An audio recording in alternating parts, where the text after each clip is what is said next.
The history of rapid transit with Addie Robertson from The Verge. Internet of Things advice from Stacey Higginbotham. And Ewen Rankin is here to talk about Google's DeepMind neural networks and much more. All that on Tech News Today. This is Twit. Bandwidth for Tech News Today is provided by CacheFly at CACHEFLY.com.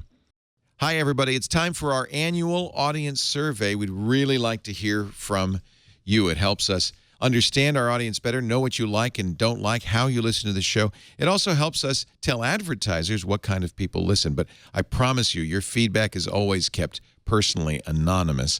All you have to do is visit twit.tv/survey and let us know what you think. It'll just take a few minutes, and it'll help us make Twit even better.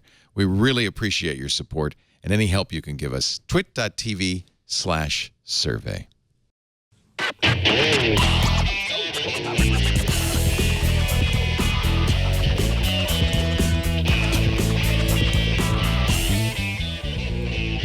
This is Tech News Today, episode 1458, recorded Friday, February 26th, 2016.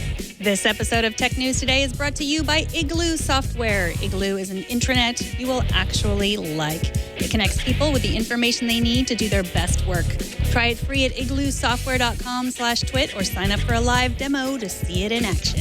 And by the Ring video doorbell. With Ring, you can see and talk to anyone at your door from anywhere in the world using your smartphone. It's like caller ID for your home. Right now, get free expedited FedEx shipping when you go to ring.com/TNT. Well, hello there. Oh, hello. There you are. This is Tech News Today, the show where we talk about all the tech news with people who are fascinated by technology. Bewildered by technology. In love with. Or passionate, which is what we normally say. I am Megan Morrone. And I am Jason Howell. And today's guest may be passionate about technology, but he also may be tired because it's midnight where he is in the world. Ewen Rankin of the British Tech Network. How's it going, Ewen? It's all right, mate. Long time no see. I know. It's so good to get you back on the show and to kind of pick your brain a little bit on the tech topics of the day. But before we do that, kind of tell people a little bit about the network. British Tech Network is, we're not as structured as Twit, not by any stretch of the imagination. Our ethos is mates down the pub. So it's just generally chewing the cud over everything that's gone on in the tech world, getting upset about it sometimes, getting it drastically wrong at other times, but at least enjoying ourselves, if nothing else. I have an important question. Do you ever talk about people who get sent to porridge for doing something? Yes, porridge. Porridge. Norman Stanley Fletcher, you are a convicted habitual criminal. I learned that yesterday. Porridge meaning prison. Ian Thompson of the Register. Usually when Ian Thompson of the Register comes on, he teaches us language that we didn't otherwise know. And I never knew porridge stood for prison. But I'm glad to know. Yeah. Glad now we all important information, important knowledge up here. All right, let's get to the news. In this time of political confusion and debates over encryption as a civil right, I think we can all agree on one thing. Yeah, we can. That dress, it was blue. Oh. Of course, I'm talking about the internet meme that swept the world last year in the form of a dress that looked one color to some and another color to others, but it was blue. It's been a year since that blue dress. You. It was also the day where a bunch of llamas escaped, and everybody just apparently spent the entire day on the internet. Can you believe it's been a year? A day that shall live on in infamy. Now, first of all, I'll go ahead and admit it's kind of a slow news day. We're opening with the dress and llamas, but hey, it's Friday. Give us a break. I can't remember what I cited on a year ago, whether it was blue or black. But I know I talked about it on this show. It was Tech News Tonight, actually, then. Yes. And you were out, so I was filling in for you. Yes. What do you think, Ewan? I've come across loads of optical stuff like this in the past. I did some this year, actually, for a guy where I got all of his team were stood there and they held a blank board that was a plain white board and they wrote their name on it.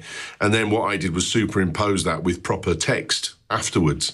And when I sent it back to him, he said, he said, why have you done a yellow board? And I said, I haven't. That is the only bit of the image which is white. Because I guarantee, because it's fake. I know it's white, but it's because there's a slight hint of blue in the rest of the whites. It just makes it look more yellow. And I'm not surprised at all by that. But I can't believe it's a year ago. Good grief! I know. Time's kind of a crazy thing. But this is all kind of stemmed around a very interesting BuzzFeed article by Charlie Warzel, who kind of goes into detail about this like particular day that is like perfect for the internet. You know, memes come and go, shared events come and go in this age of kind of social network, kind of shared community experiences of sorts. This was a day that produced like a bunch of things in one day. And you look back on it a year later and you're like, I remember all of these things very well. It's crazy that it all happened on a single day. And they go into a full history of kind of the llama event and the dress event. And it's an interesting read. Definitely worth checking out. Of course, the article's in BuzzFeed. This was a perfect day for BuzzFeed. At one point, the story was getting 11,000 tweets per minute. Kate's Holderness, who posted the story on BuzzFeed, she saw it on a message board or something and, did what the BuzzFeed dress reporter does. Yeah, okay. She saw the dress was actually in England, in Cheshire, England. Cecilia Bleasdale, who posted it for her daughter's wedding.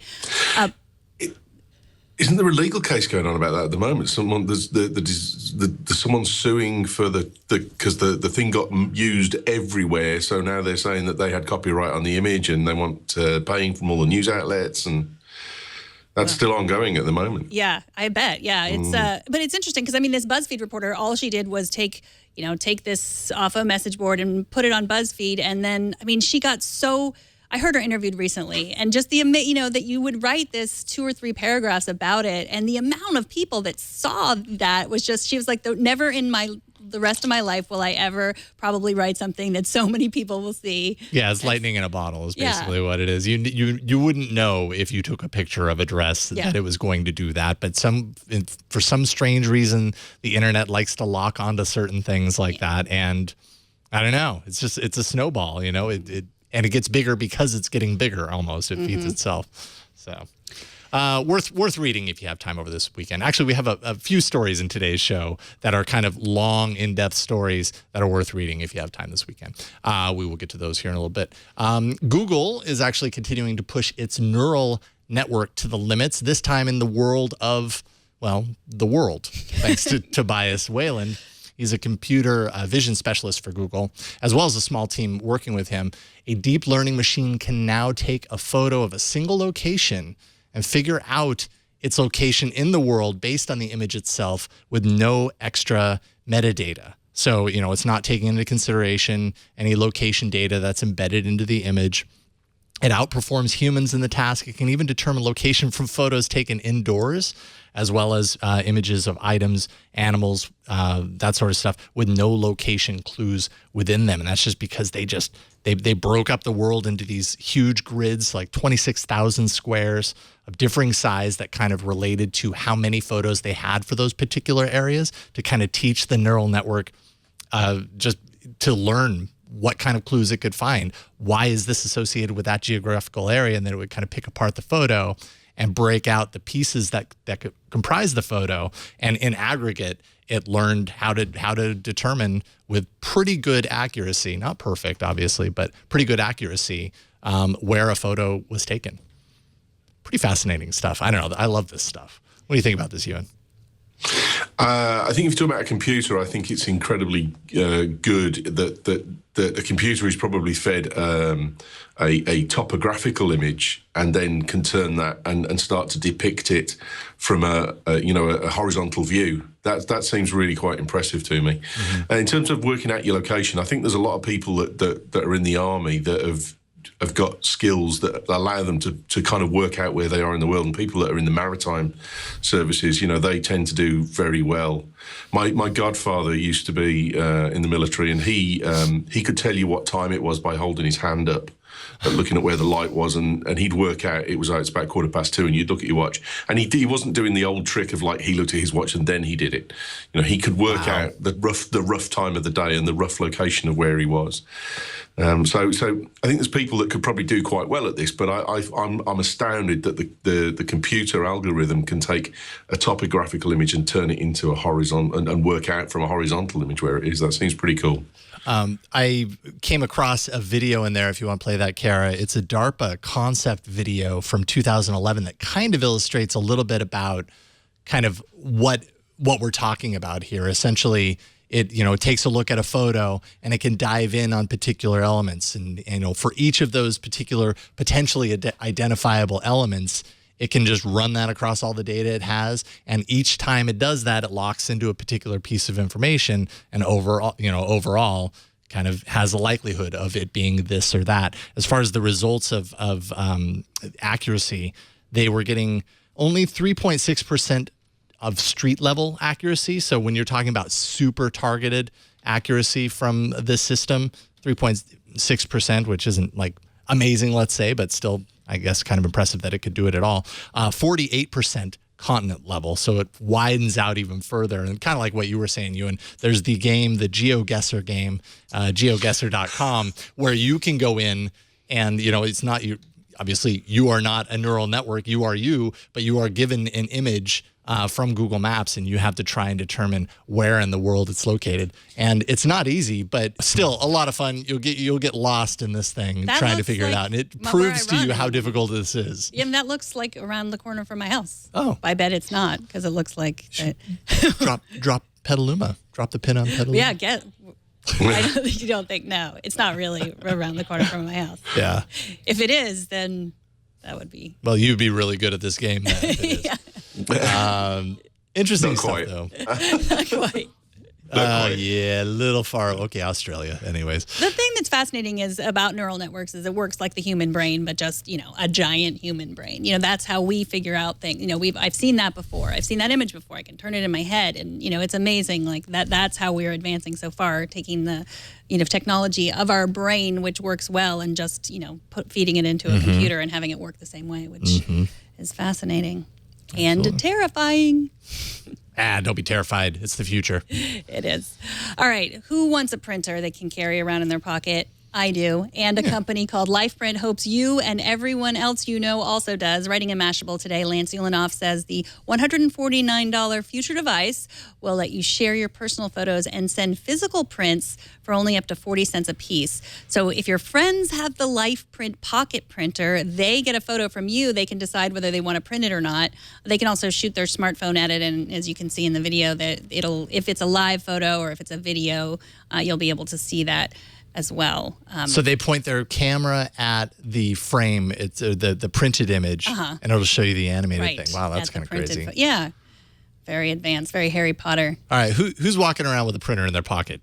Well, who needs this? Who needs a printer in their pocket? Okay, so here, kids these days like the printed photos. Don't do it, Ewan. I'm not saying a word. Okay. We are at a pub, but let's with that. All right, what I do you think that kids like printed photos. They like the Polaroids coming back. Yeah, They want they want to print them out again. So I do think that it's like typewriters, or record albums. It's kind of what's old is new again. Yes, exactly. So. I don't know. They reached their Kickstarter goal in 2 days, so apparently some people want it. The company hasn't shipped it. It's still a few months from shipping, but sounds like Kickstarter. I would carry it in my purse, perhaps. Maybe not in your Ewan? pocket. The only thing you got to worry about with this kind of stuff really is it's $149, and then you got to question what kind of quality you're going to out of it. And the advertising video here looks great and everything, but most people shoot pictures on their phones that are pretty poor to begin with, and they're not going to get any better being passed through a cheap printer. And I think that I would want to have a go with this before I bought it. I would want to see a demo from my phone in the shop with me doing it before I thought, it's worth it. It's $149. It's not the end of the world, but there's a certain element, and a credit to Amber MacArthur. She made me start thinking about this a couple of years ago. She was like, I was talking about that $35 tablet from India that was coming out about 3-4 years, and she said, yeah, but what are you going to do with it when you finish with it? You're going to put it in landfill. You're going to start recycling it. You're going to donate it. What are you going to do after you've played with it? And I would buy this to try it, maybe, and then try and shove it on eBay or something. But actually, that's, I'm not impressed by it, but I haven't tried it. And that is an excellent point you bring up. I mean, when we say, it's just $150 or it's just $50, I thought the same thing with those Amazon tablets that came out last year. The Fire tablets for $50, and gotta have it. And now, and then yes, where does it go exactly. next? And we need to start thinking about that. Where did it come from? Where is it going next? Is it worth that, 2 weeks we spent with it? Exactly. Oh, and we're only heading more and more down this path, right? Everything is getting less expensive, and it gets into this kind of territory of knee-jerk reaction or impulse buy, and then, you're asking yourself, what have I done? Why did I need this? It was interesting for 15 minutes, and now what? I just don't know if I need to print things very often, so I don't know if it'd be useful for me, but I can totally see like kids really, really enjoying being able to print something out, pin it up, right then and kind of move along. And hang it in their locker. Yeah. So, yes, exactly. All right. How about a little mini segment we call End of Life?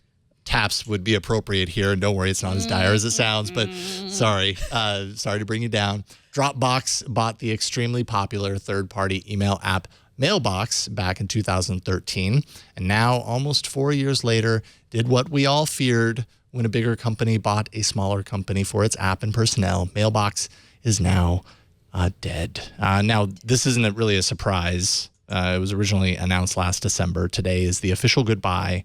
And I don't know, Mailbox had some really interesting features, the kind of swiping in different directions to do different things. But those features are very ubiquitous in modern, and probably specifically because of Mailbox. It's just kind of sad to see the originator of some of these things go away. Were you much of a user of Mailbox at all, or other apps of its ilk? Yeah, Sparrow. Sparrow, I loved Sparrow. It was the only mail app that I ever really it just sort of fitted. It was the one. It just got you. Ewen. It just understood you. Yeah, absolutely. But then Google bought it and killed it. But I still had the DMG, so I'm okay. I can still use it. And I used it just fine. But now I've started getting emails back from people from their servers saying this was sent from an insecure client. So it's not signing correctly. So it's gone. Can you still use Mailbox as a program, or is it? It's a good question. I mean, the art. I'm not a user. I've not really used Mailbox other than kind of tested it out back in the day. But the article says as of today, users are going to discover that it no longer works. I think that kind of means the whatever stuff on the back end is no longer, which is unfortunate. Yeah, I mean, any email client that they've abandoned, I wouldn't want to use. For safety reasons, but I guess... Yeah, I mean, so much of your life is lived in email. Yeah. Probably best to be secure. So did Sparrow become Inbox for Google? I mean, were a lot of the features included in Inbox for Google from Sparrow? No, because I looked at Inbox for Google and I felt, I mean, I'm dyslexic, but I felt even worse when I was in that. It just, nothing seemed to apparent to me, nothing seemed intuitive, and Sparrow just worked. Interesting. Yeah. I was an Outlook on iOS fan for a while. I liked how it integrated with my calendar, and it seemed to make sense for a lot of reasons. But now I've gone to Inbox for Google. I don't know if you've tried it lately. I like it. My favorite feature, though, is the smart replies, where it just gives you, suggestions for replying. Talk about neural networks. Yeah. Yeah, it does a really good job, too. Like it analyzes the incoming email, and it gives you 3 little tappable options of like, okay, great, thanks for sending it over, or whatever, in your voice. It's kind of, again. I know. I should probably stop telling people that because they think that it's actually very cool. Yeah, it is.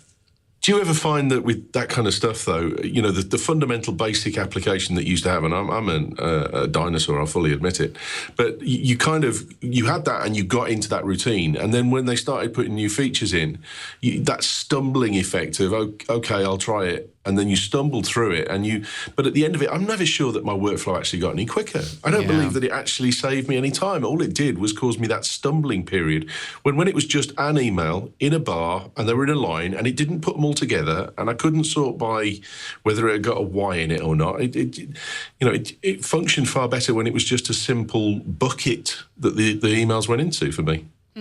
Yeah, no, I'm Is that kind fair? of... No, that's totally fair. Yeah, I think email is so personal too. It really depends on how. I mean, I'm sort of an email ninja. I like to face it, and I like to get everything. I'm jealous of that. I set it. This goes tomorrow. This goes next week. This goes, and then I like the clean inbox. So that's what I love about inbox. I respond. I get rid of it. I reschedule it. And you're rewarded with a clean inbox because you get the little graphic-y thing that's yes. like, I achieved it. No. I've never seen that. And neither have I. I've only seen screenshots, never actually experienced firsthand. Well, but give me a few minutes. I know. You guys start talking about the rest of the news, and I'll show off. I know. You know, Inbox Zero. It just doesn't work for my brain.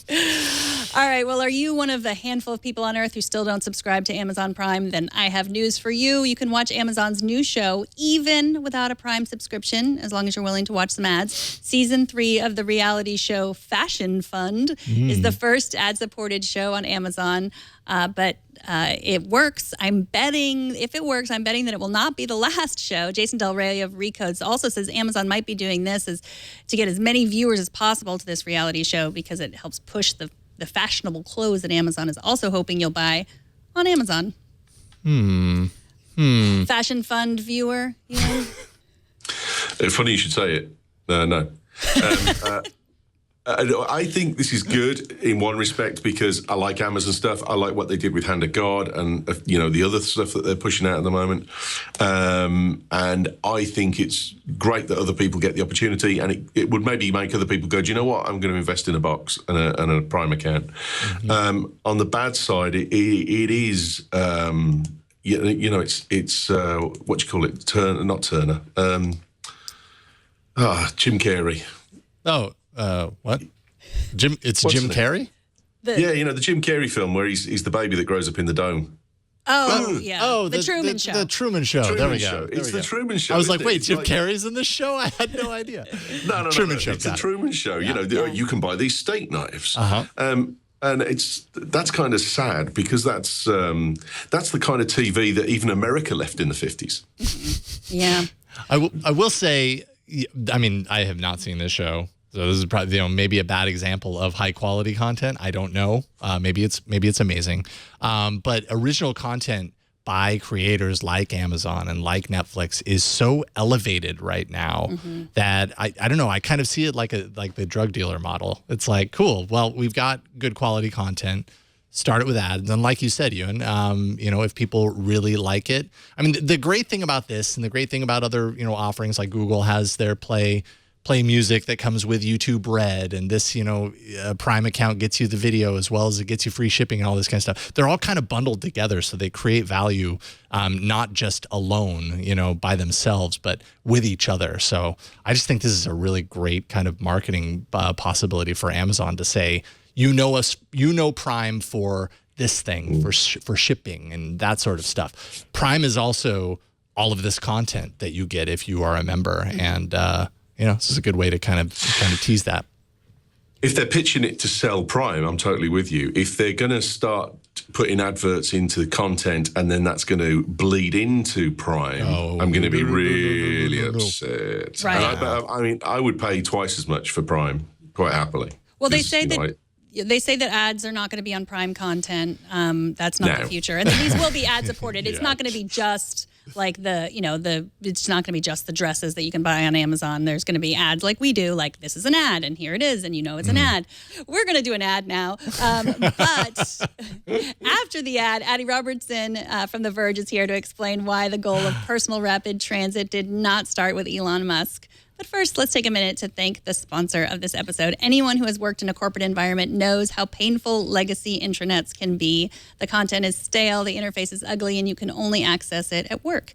Igloo is an intranet that you actually like. It's a cloud platform that helps you share files, collaborate on documents, blog updates, coordinate calendars, and manage projects. It's built using responsive design, which means everything you can do at your desk, you can now do on the go through any web browser, and anyone can add content based on their permissions with drag and drop widgets and a WYSIWYG editor. Igloo also offers a variety of access, authentication, and identity services to ensure that only authorized users have access in private clouds over SSL and with 256-bit encryption. Unlike other solutions, you can customize Igloo to fit your needs and work with your current IT investments like Salesforce, SharePoint, Active Directory, and coming soon, file sharing solutions like Box and Dropbox. It's great for growing companies and large enterprises looking to refresh their communications strategy. It's used by government agencies and companies like Hulu, Inventive Health, American Family Insurance, and Ipswich. Try it free at igloosoftware.com/twit or sign up for a live demo to see it in action. And when you sign up through our link, you can get your own Igloo for up to 10 people, absolutely free for as long as you want. That's igloosoftware.com/TWIT, and we thank them for their support. All right. So joining the show right now is Addie Robertson from The Verge to talk a little bit about the future. Maybe we kind of have, but that we could have had a lot more than we do now. How's it going, Addie? Hi, good. It's good to have you on today. You wrote a very impressive feature on the history of personal rapid transit that stemmed from work going all the way back to the 50s and the 60s. Set the scene a little bit and tell us kind of what made the Alden Star Car so, other than the name, I love the name, so original and forward-thinking for its time. So it's the 1950s or the 1960s, and it's the peak of the American automobile renaissance. And people start realizing that cities are hard to get to. There's huge congestion, there's smog, and no one wants to use mass transit because it's seen as dirty or dangerous. And so everyone starts looking for new ways to revitalize public transit.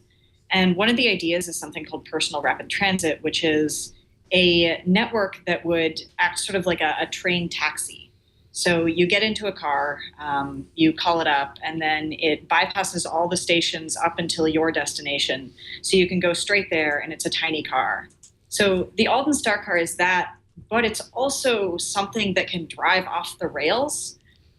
So you would rent a car, a little bit like Zipcar, and leave it in your driveway, and then you get in it when you're going to go to work in the morning. You drive it on the road, it's an electric car, up to the first PRT station, and then you slide onto the rail, and then it's a self-driving car from there, up until you get to your station, at which point you get off and drive to your final destination. This sounds amazing. Why didn't it work? So one of the things that became really difficult was the sort of car aspect of it, because it was like giving people a train car that they had to understand how to maintain, and you had to sort of trust them on it. That there were all sorts of problems with that, and that you would have an entire city renting a network of cars out. It was just something that had a lot of logistical questions, and no one really wanted to take them on. So it ended up being turned into a closed-loop personal rapid transit system that ultimately ended up at Morgantown, West Virginia. And that's sort of another story of why that didn't work. Oh, sorry, Ewan, it sounds like you have something. No, I've got I'm not old enough to remember this. I just want to point out before we start.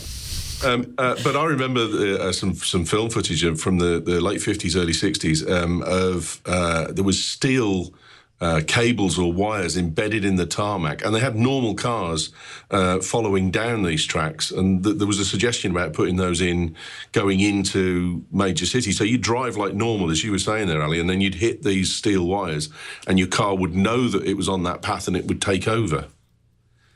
But I can't remember where I saw that. I've got it in my head. It's something to do with a university. One of the universities did it, but that was quite interesting that they got so far to autonomous vehicles and then kind of almost just backed away from it. Is there a reason that you've uncovered for that? Just sheer cost and confusion, or?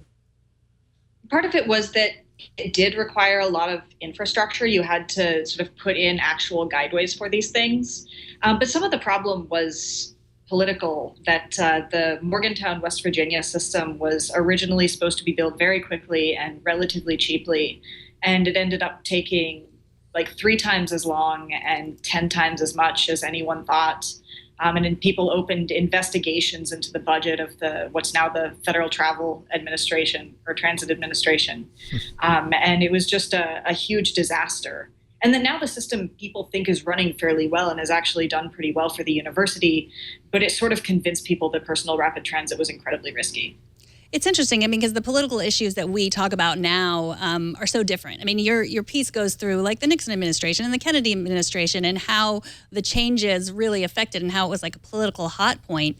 But now that we're thinking about electric cars or self-driving cars, they're really there's not that much politics. I mean, in your research, have you seen a lot of politics that will stand in the way of self-driving cars? No, so they're sort of completely different in that way, in that public systems don't really come into self-driving cars at this point, that no one's really asking for that much government money. They take advantage of research systems and research initiatives, obviously, but you're not trying to actually get, New York or Los Angeles to buy a self-driving car system. The sort of flip side of that is that you don't get the guarantee that everyone's going to be able to use it. You don't get something like a subway in New York where no matter who you are and how much money you make, you can pay $2 or $3 and get anywhere in the city. Now, this wasn't so the fact that the Star Car actually didn't, end up going anywhere, let's say after all that time and effort working on it, doesn't necessarily mean that personal rapid transit doesn't exist today. You talk a little bit about the West Virginia University solution. Did that system just launch, and what is that all about? Tell us a little bit about that. So Morgantown, West Virginia opened in 1975, and it's based partially on the second version of the Alden Star Car. It's been running pretty much uninterrupted since then. It has 5 stations. It's using all of the same cars and pretty much looks exactly the same as it did in the 70s. And so they're slowly going through and trying to upgrade every single piece of it. And I got a few people tweeting me after I wrote the piece saying, how could you write this? The Morgantown PRT is terrible. But also a lot of people saying they relied on it and that they thought it was a really interesting, unique thing. Wow. Very cool stuff. I love the thought, and actually this was another question I had for you. Back when this was all kind of building up, how imminent did it seem to the public? Like, in the public's mind, was this a vision of the future of the 80s is going to be this, kind of transportation as we know it will be completely different? Were they all in at that point? I mean, I couldn't actually speak for the public, but there was definitely a huge move towards automation. It wasn't just PRT, it was monorails and people movers, and Tomorrowland reopened with a whole transportation theme. And the 1964 World's Fair had a bunch of transportation innovations. So there was definitely a sense that we were going to have some kind of public transportation systems that didn't require people. And it made it into Walter Cronkite segment. It made it into Popular Science. It definitely got its share of magazine covers. Is the human behaviour element of uptake of mass transit, a factor in this as well? I mean, it always amazes me that the tube is crowded to beyond belief in London. No one wants to ride the bus because they don't want to sit next to the smelly person next to them. And they'd love their own space in an autonomous car, but then there's all the other stuff. And I just wonder whether is there a behavioural issue, do you think, that they've got to get past with this? It's hard to say because no one ever really got that far, but it seemed ambivalent that on the one hand, the sort of crowded sitting next to someone on a bus thing is exactly what PRT was supposed to overcome, because you would have something that was 4 or 5 people and that you might get to yourself because you're just calling it up and it comes for you. On the other hand, they then would ask some people and people would say, no, they felt weird and self-conscious in this place with only a few other people. They liked the anonymity of the bus or the subway. You also just, when you don't have people to look over something, you have to assume that an automated system is going to be able to either fix itself or stop people from doing anything unexpected, stop people from accidentally jamming something or from sabotaging it, or anything else. And that's very difficult to account for. I think that's more of a, comparison to self-driving cars. I think that's where the regulation and government is getting involved. Like, this isn't safe. Who's going to be driving? Who's a driver? It's really interesting. I highly recommend that people spend the time. This is a great weekend read. I love long-form journalism, and you do a great job at it. So thanks so much for writing that. Yeah, definitely. Thank you, Addie Robertson, with The Verge. Tell people, I don't know, where should people find you online other than The Verge, like on Twitter? I am on Twitter at the Dextriarchy. It's on my lower third there. It's a little hard to spell out by voice. I love the Twitter handle, by the way. Thank you so much, Addie, for the story and for coming on the show. We really appreciate it. Have a good weekend. Yeah, thank you. All right, see you later. All right, now we have some feedback from our viewers. Paul Gunton took a moment to like our Facebook page, which means he gets access to the stories that we're going to talk about on the show. Earlier this week, we talked about the new Facebook reactions, and Paul, like me, still wants a dislike button. I know that because he made this comment. I only use the angry face to show dislike until Facebook gives the users an actual dislike button, which I presume he means a thumbs down. How do you feel about the new Facebook reactions? Ewen, are you a Facebooker? I think there's been more written about the Facebook reactions than there has in the Apple case with the FBI. I just... Maybe about the same. It's a chaser. We're all, we're like reading the All Writs Act and we're like, I need a break. Let's talk about the psychology behind only having 5 emotions. Maybe it's because I'm an old fart. I don't know. So you're not using those. You're just liking things. Or are you even on Facebook? Are you on Facebook? I was going to say, what's Facebook? I know, exactly. There we go. Now we know. Now we understand. I've grown to kind of like them, actually. I don't mind that they're there, and that doesn't really bother me. Sometimes it's a little unexpected when you're going to get them to pop up, when you actually want to drop them, and hopefully over time they improve that and everything. But I don't know. I don't think you're going to see a dislike. I think we've seen time and time again Zuckerberg kind of shoot down the idea of having a dislike button. But then again, I mean, I think we thought for a very long time that all we would ever have is the like button. And now we have so much more than that. So, but still not enough. I don't know. I'm full of emotions. If you guys have email us at tnt@twit.tv to talk about this or anything else that you want to talk about that we've talked about on the show or that we haven't talked about on this show. Whatever you want to talk to us about, just do it. tnt@twit.tv. Or on Facebook. All right. Coming up, we're going to chat with Stacey Higginbotham about the Internet of Things. A few of them anyways. But first, let's take a minute to thank the sponsor of this episode, the Ring Video Doorbell. Also could be considered part of the Internet of Things. We're all familiar with the sound of a doorbell. I have one right here, in fact. This is the sound of my doorbell. It goes like this, a little something like that. Yeah, I hear that a lot. It means a package is being delivered. Friends are coming over for dinner. It's also the sound of someone who might be thinking, you have some stuff that I want, and I want to rob you of it. Over 95% of home break-ins happen during the day. Burglars start a lot of the times by ringing the doorbell just to see if someone's home before they rifle through everything that you own and take the things they like. With Ring Video Doorbell, you can see and talk to anyone at your door from wherever you happen to be in the world, by using the smartphone that you already have on you. Ring's advanced motion detection alerts will tell you even if someone doesn't ring the doorbell. That motion detection kicks in and you'll get a notification. With Ring Video Doorbell, you can talk to delivery people, keep an eye on the package once it's delivered to make sure no one comes and tries to mess with it. And if they do, you'll get an instant alert, an HD video of the whole thing. You can even hop on the speaker and tell them to get away. It's like having a neighbor keep an eye on your home 24/7. I have one. We use it all the time. My kids love it because they know they press the button and they can talk to Dad even when he's doing a show like Tech News Today. Although I try not to talk to my kids during this show, but hey, sometimes you can't resist. Installing Ring takes minutes, and it works with either your current wiring or a built-in rechargeable battery. Put your mind at ease and protect your home with the Video Doorbell. Time Magazine and USA Today named one of their top 10 gadgets. Go to ring.com/TNT for free expedited FedEx shipping. That's ring.com/TNT. With Ring, you are always home. We thank Ring for their support. TNT's fan of the day is at Nick Bosa on Twitter, who sent us this picture from the inside of his vehicle showing TNT on an in-dash unit, saying this is, quote, how I spend my commutes, which implies that he no longer spends his commutes like this, which would make us sad if he didn't reply immediately after to clarify that it was the byproduct of hands-free typing. That's what I thought you meant to say. So anyway, so it's still what he uses on his commute. Show us how you watch or listen to TNT. Just record a video, take a picture of yourself, your setup, whatever you happen to have.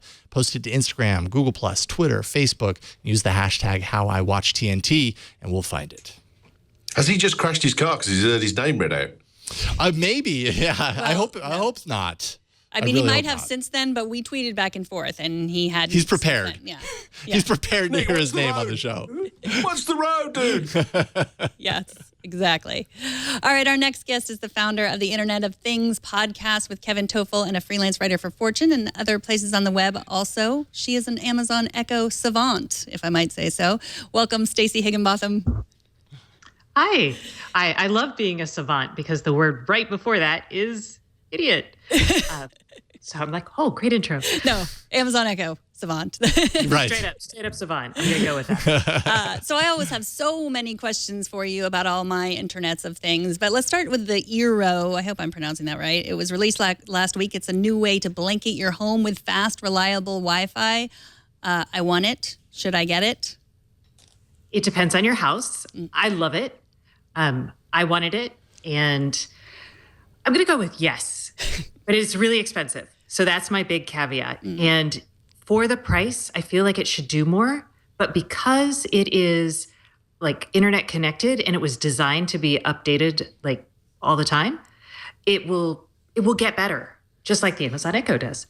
So I would say yes, do it, especially if you have a big house. $499 for the 3-pack, $199 for an individual one. I know my house, like if you're in the living room, the dining room, you got great internet. Anywhere else in the house, it drops off a cliff. So I really need something like this, but man, that is expensive. But how? Okay, so here's the big question, right? Wi-Fi is it's like oxygen in your home. Yeah, and that's true. I'm not like selling Eeros here. I'm a big proponent of good bandwidth. So I'm like, I have in my house, which is super skinny and super tall. It's got a garage with a connected car and a connected garage door opener. I've got my first story, or that would be my second story, and then my third story, and then a rooftop deck with internet connected devices on it. Wow. So up until Can I come live with you? Yes, it's super fun. So I've got all of these devices, tall, skinny house, and I had 3 access points that I had to set up, and that was like $125 to $150 per access point. So that's a lot of money. Yeah. And it was a pain to set up. So I had one Wi-Fi network, right? So that took a lot of pain and effort. It still is a little bit janky.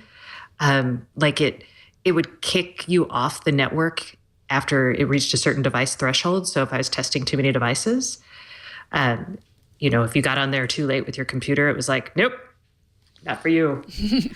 And Eero solved that. And it solved it with me going around and plugging them in like 5 minutes, which was, I'm going to say, totally worth $500. So how does it compare to the OnHub router? Did you try that also? So Kevin tried the OnHub, my colleague and co-host. So he tells me, and this is Kevin's, I'm channeling Kevin Toffel. He's so much nicer. Imagine longer hair. So he tells me that the OnHub doesn't cover his whole house. And so he really wants me to send him my Eeros to test in his house before I send them back. Little illicit gadget exchange there. Well, I mean, the promise of the OnHub was to deliver us Wi-Fi the way we use it now, right? Like our kids are in one room streaming, video, and then we're in the other room trying to work. And do you think the Eero does that? Yes. So doesn't the OnHub, so I'm going to ask, because I think the OnHub also troubleshoots a little bit for you. Can't you go in and see what devices are needing, what kind of bandwidth or throughput devices need, or does it automatically fix that for you? I'm channeling Kevin Toffel. He's not telling me. So unfortunately, I don't know. But yeah, I mean, I haven't heard a lot of people saying you've got to get an OnHub. And that was I think that the OnHub promised more than I think it ended up delivering on. It had a really good kind of early reaction. And then as people were playing around with it, I think it wasn't quite as polished or as dialed in as it sounds like this is. I mean, I think this is kind of a trend that we're seeing, and it's a welcome trend as far as I'm concerned, around technology that's does things that are actually very beneficial. Like we all want to extend Wi-Fi in our home, but does it hopefully without complicating the scenario. And it's one of the things that's kept me from going through other alternative options for extending Wi-Fi at my home, because just in my brain I'm like, I just don't want to deal with it. And then if something isn't working and I have to troubleshoot it, I know me, that's going to take me forever to feel like getting around to troubleshooting and making it happen. So if it's truly like a plug and play, 5 minutes, whatever, there's a lot of value and benefit to that, I think. So it's totally. So I've been on this kick for 3 years, and this is truly a nerdy kick, but I've been saying that the home is going to need enterprise class routers because we've got a lot more devices. They're consuming a lot more bandwidth, and we need to be able to prioritize things. And because we're giving our kids devices at a young age, we want to be able to control their access. So I want to be able to go into my settings and say, hey, don't let my daughter's computer have access after 8:30. And the only way to do that for the longest time was to go into your router settings. So you dial into 168.192 or whatever it was. And then you'd log in and you'd hope that you'd have that capability. You didn't always have them. And so what we're seeing with Eero, we see it with the Torch router that was on Kickstarter. We see it with Luma, which is a security-focused router. There's just Securify, the OnHub. All of these are coming, and they're going to bring these awesome features down to the home. And I'm super excited. And will they be easy for people to use? Yes, that's the hope. And OnHub and the Eero have two things that they do that I think is really nice for users. They cross streams. I don't know. They use both 2.4 gigahertz and 5 gigahertz. And the user doesn't have to think about it. So you don't have two networks, because most people are get on the 5G network because that's for video, not realizing that it doesn't travel as far from the router. So these routers are just here, have the best network. And it's all under one SSID, which is awesome because that's not complicated at all. What were you going to say, Ewan? I think people don't clean their homes up enough as well. I know certainly a few friends that I've been around to the house and they go, my connection's crap, it's awful.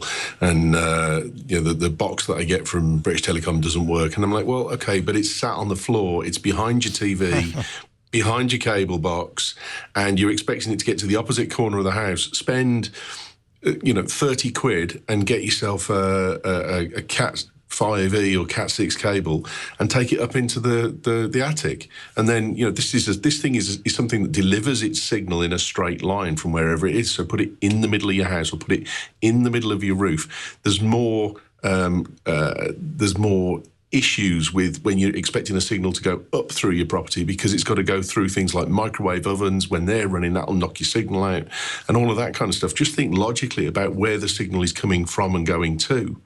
Put the things that have got the ability to buffer quite a lot further away, and the things that haven't got the ability to buffer quite a lot closer.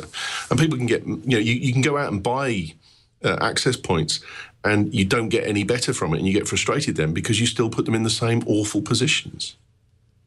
And that's a good point. So the Eero is, I'm sure you've seen the design, but I'll show you. This is what I replaced it with. Ta-da! It's so nice. This is my old access point, which, by the way, was totally choking off my bandwidth because it was 3 years old and it was an 802.11n, not AC. So I know, I was cardinal Wi-Fi mistake. So that was exciting. But then the Eero is a little bit smaller than that, and it's pretty. So now I have these slightly prettier, smaller white boxes throughout my house that don't have those janky antennas off of them. Right. So that's nice. Nice. Or you could get the 9 decibel antennas, get 3 of those on there, and you'll start knocking out everyone's signal for a block. and drawing power like mad. That's one way. Is that going to be a problem? So, Stacey, you posted another story on Fortune today about how the future of smart homes sound like chaos. And we've talked before about how these devices all lack a standard. And is that the sound of chaos you're talking about, or are you talking about the real sound of chaos? Oh, so this was inspired by two things. It was inspired by reading a blog post on the future of voice interactions. And then while I was reading that, my Roomba and my washing machine both had a little chime off. And I was like, what the heck is happening? So the idea being that with voice interactions, marketers are going to come in and they're going to take what is a really efficient way of doing certain types of computing and try to apply it to as much as they can, which is crazy. And it's going to get really increasingly difficult. And 2, they're going to try to make these characters and voices as part of their products when most people don't really want to have a meaningful relationship with, a spoon or an oven or their washing machine. That was the idea behind the article. And I talked to these people, and I guess the idea is that everybody's designing these products and they're going to be loud and they're going to be obnoxious and nobody's going to want to let their products sit back and take a back seat. And until we have actual standards, there's not going to be a way for devices to mediate this among themselves. So it's probably going to be loud and annoying in the home. That's it. It sounds like the big issue here is, like you're saying, that every device feels like it needs to be the one that you're talking to. Might I remind you, HAL 9000 was a singular point of interaction. I think maybe expecting all the devices to have their own voice is the problem. Now, HAL 9000 did kill its occupants, so there is that. Well, Jarvis was one voice. So it was good. But if you think about brands on like the Amazon Echo, right? Yeah. Like right now, you're like, hey, Domino's, hey, Alexa, tell Domino's to order me a pizza, and Alexa's like, great, done. I don't remember. I don't order pizza from Domino's, so I don't know how she responds. But imagine after a while that Domino's is like, I don't want Amazon Alexa mediating my brand. I want to do that myself. So instead of Alexa doing that, suddenly you're like talking directly to Domino's, and Domino's is responding, and maybe Domino's puts out their own pizza device that sits in a fridge in your magnet, or a magnet on your fridge. And then you're like, oh crap, I want to order Domino's, or do I want to order Double Days? Which magnet do I talk to? I don't know. You just have a wall of magnets, and you just talk out, and the right one will learn Is to that listen. not the Amazon Dash? I suppose it kind of Except is. you're not talking to it? Yes. Well, yeah, I mean, the order a pizza, that was like all the headlines were like, the Amazon Echo can order you a pizza, and it's like only one kind of pizza. And then you're like, of course, this is the limits that we were talking about before. Right. Like, that's how they get money, because they've signed a deal with Domino's. Well, I have one more question for you that we got from a viewer, Benjamin. He asked, he knows you're an expert on Internet of Things, and he asked, can you use the Insteon system to replace a security system? That's the Insteon as a hub. I have one that I'm trying at home. So far, it's just the basic, and it has 2 plugs where I can set my lights to turn off, and it fits with the home kit. Is this something that someone could potentially replace their home security system with? So it depends on what you mean by security, and I'm not being cheesy here. I don't see a way to do monitored security. I looked into it, and there's no so if you really want ADT to check in on you, that's not, Insteon doesn't have a service. There may be a way to integrate that in with another security service, but that was outside of the research I did, the brief research I did. But if you just want to add sensors to the Insteon kit and then have it notify you through HomeKit, because Insteon's a HomeKit partner, you could do something like that. You can't do it totally through HomeKit though, because not all the sensor profiles are supported yet. But you could just do it through Insteon and the Insteon app, and set up sensors and have it notify you. And you can watch through a camera on your phone and that sort of thing. So I'm not sure, Benjamin, if that exactly answers your question. Well, I'll check in and see. Thank you so much, Stacey, for joining us. I know you have a great podcast with Kevin Toffel that we talked about. You're on Twitter at GigaStacey. Is there anything else that you're working on that you can tell us about? No, I think that's it for now. Thank you so much, Stacey. It was a pleasure having you on today. Take care. Thanks for having me. Yeah. And Ewen Rankin, it's a pleasure getting you back on. It's been so long. I'm just super thrilled to get the chance to podcast with you again. Yeah, no, it has been too long, and you need to come back on the big show and stuff. Now, we've moved all the shows, so we do them on a Thursday night, so it's 7 p.m. to 9 p.m. for Mac Show and 9 p.m. to 11 p.m. for Big Show, so there's plenty to get your teeth into, and it's a bit more of a sociable time for the American guests that come on with us. Excellent. So tell people a little bit about where they can find all the shows because you have a lot of shows, where they can find all the stuff you're doing. Yeah, I mean, a lot of people have brought their shows to the network and they do them themselves. We've got a gamer show, we've got the Big Show, the Mac Show, the Pocket Show. We've got an output show on the way. We're starting a new show called the Castaway Show, which is an unashamed tip of the nod to Desert Island Discs, but from a tech viewpoint. And we're having a great time doing it. It's just mates down the pub having a bit of fun. And you can go to BritishTechNetwork.com and find all the shows. We're all in iTunes. Look us up. Excellent. I'm going to have to remember the next time we bring Ewen on to have a pint of beer with me. Yeah, I did a Guinness while you were talking. Oh, I'm jealous. All right. Well, now I got to go to the pub. Yeah. Thanks again, Ewen. Thanks for Always a coming on. pleasure. Pleasure. Thank you. All right. Take care. Have a good night. All right, Monday's guest is the, I think, always awesome Owen JJ Stone, a.k.a. O'Docta. You may know him from Twit. He's on Twit pretty regularly. Looking forward to that. TNT records live every Monday through Friday at 4 p.m. Pacific, 7 p.m. Eastern, 12 a.m. UTC. You can find that at twit.tv/live for the live show. You can be a part of the show by emailing us at tnt@twit.tv, or you can leave us a short voicemail at 260-TNT-SHOW. And the show has a Twitter account. It's at Tech News Today TV.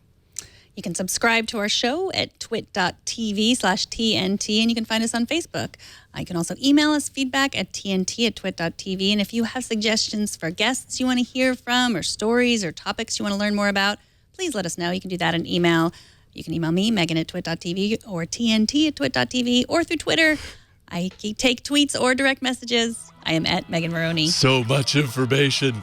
I am at Jason Howell on Twitter. Thanks to our technical director, Kara Cole, and all the folks who help us produce this show every single day. And thank you for talking tech with us. Have a great weekend. We'll see y'all on Monday. Bye, everyone. Ow.